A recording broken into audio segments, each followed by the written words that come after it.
আর সম্পূর্ণ শাটারিং সব কিছু আলোকে বাঁশ আর বাঁশের শাটারিং করা হয়েছে একবারে আলোকে। আমরা এখন ছাদে যাব। ছাদের রড বাইন্ডিং এবং সিঁড়ির ধাপ মারা A to Z সব সম্পূর্ণ আগামী বৃহস্পতিবার ঢালাই হবে 4 তারিখে সেপ্টেম্বর মাসের। দ্বিতীয় তলার ঢালাই হবে, যে ধাপ মারছে একবারে আলোকে। শুধু এখন ঢালাই বাকি, সব কিছু রড বাইন্ডিং। আর আজকে ইলেকট্রিক্যাল কাজ হবে। ইলেকট্রিক্যাল কাজ সম্পূর্ণ হলে ছাদের একবার সম্পূর্ণ আলোকে। এই যে বর্তমান ছাদ, সূর্য মাথার উপর, একবারে পুরা 4K আলট্রা ভিডিও হচ্ছে, ঝকঝকা ফকফকা। যেমন মিস্ত্রি তেমন কাজের ধরন, একদম অস্থির, দেখতেও সুন্দর লাগতেছে। সাদা পলিথিন এবার ইউজ করা হয়েছে, এই জন্য অত একটা বোঝা যাচ্ছে না পলিথিন। প্রথম তলায় নীল কালার পলিথিন ইউজ করা হয়েছিল, সেই জন্য একটু ওটা অন্যরকম সুন্দর লাগছে। বাট এবার রড বাইন্ডিং, ছাদ A to Z আলোকে সব কিছুই সুন্দর লাগতেছে, একদম অস্থির। অবশ্যই আপনারা কাজ করার আগে মিস্ত্রি বা কন্ট্রাক্টর নির্বাচন করবেন ভেবে চিনতে, তাইলে কাজের মান ও গুণগত মান সব ঠিক পাবেন। কাজে কোনো জায়গায় ভুল থাকলে অবশ্যই জানাবেন, কারো চোখে যদি কোনো ভুল পড়ে। কাজের কোয়ালিটি, আমাদের বোরহান ভাই, সে ঢাকার 300-400 জনের ফোরম্যান ছিল, বর্তমানে সে নিজের এলাকায় এসে কন্ট্রাক্টর হিসেবে কাজ করতেছে এবং তার কাজের মানও খুব ভালো। এটা প্রশংসা না, তবে প্রথম দ্বিতীয় 2 তলা মিলে যতটুকু দেখছি, তার কাজের কোয়ালিটি অন্যদের আশেপাশে যদি একটা মিস্ত্রির কাজ দেখছি তুলনায় অনেক পার্থক্য। তা বললেই নয়, যে কাজ করাবে সেই বুঝতে পারবে তার কাজের ধরন, কোয়ালিটি, তার আচার ব্যবহার সব দিকেই অতুলনীয়।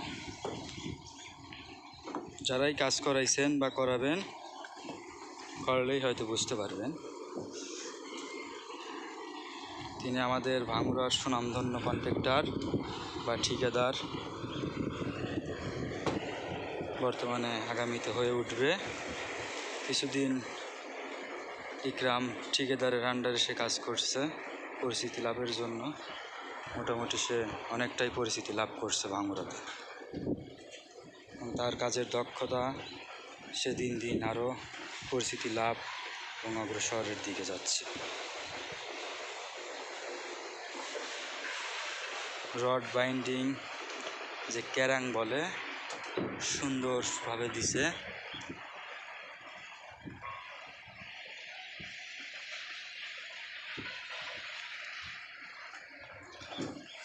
এখন ইলেকট্রিক কাজটা হইলে সম্পূর্ণ। আর এই যে সিঁড়ি, কেসি সিঁড়ি ইউজ করা হয়েছে, অবশ্যই আপনারা কেসি সিঁড়ি ইউজ করবেন, কাজও সুন্দর লাগবে, কাজও শক্তিশালী হবে। এই যে 3য় তলার জন্য রড বের করে রাখা হয়েছে।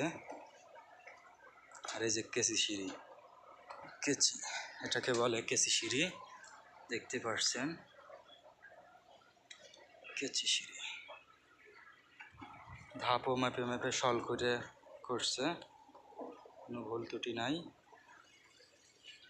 আর অবশ্যই আপনারা ছাদের উপর কলামের রড মাপ মতো রাখবেন, যাতে পরবর্তী তালার কাজ করার সময় ল্যাপিংগুলো কলামের মিডিলে থাকে, কোনো সময় যেন ছাদের গোড়ায় যত না থাকে।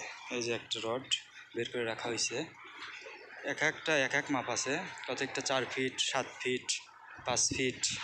এই যে এটাও রাখা হয়েছে 3 মাপের। অনেকেই 2 ফিট, 2.5 ফিট সব এক মাপের রাখে, এটা কখনোই রাখবেন, এটা সম্পূর্ণ ভুল। পরবর্তী বিল্ডিংয়ে কাজ করলে ওটা সম্পূর্ণ ঝুঁকিপূর্ণ হবে। অবশ্যই ছোট বড় করে রাখবেন। এই যে আমাদের বিল্ডিংয়ের প্রতিটা কলমে রড ছোট বড় আছে, এবং এইগুলো পরবর্তীতে কাজ করলে ল্যাপিং মিডিলে হবে কলামের, মোটামুটি ডেঞ্জার জোন থেকে উপরে থাকবে।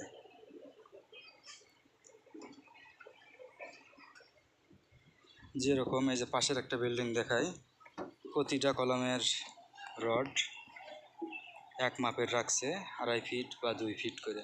এটা সম্পূর্ণ ভুল কাজ, অবশ্যই ছোট বড় রাখা লাগবে। এই যে সব এক মাপের রাখছে, 2.5 ফিট করে আছে বা 3 ফিট, 3 ফিট হবে না।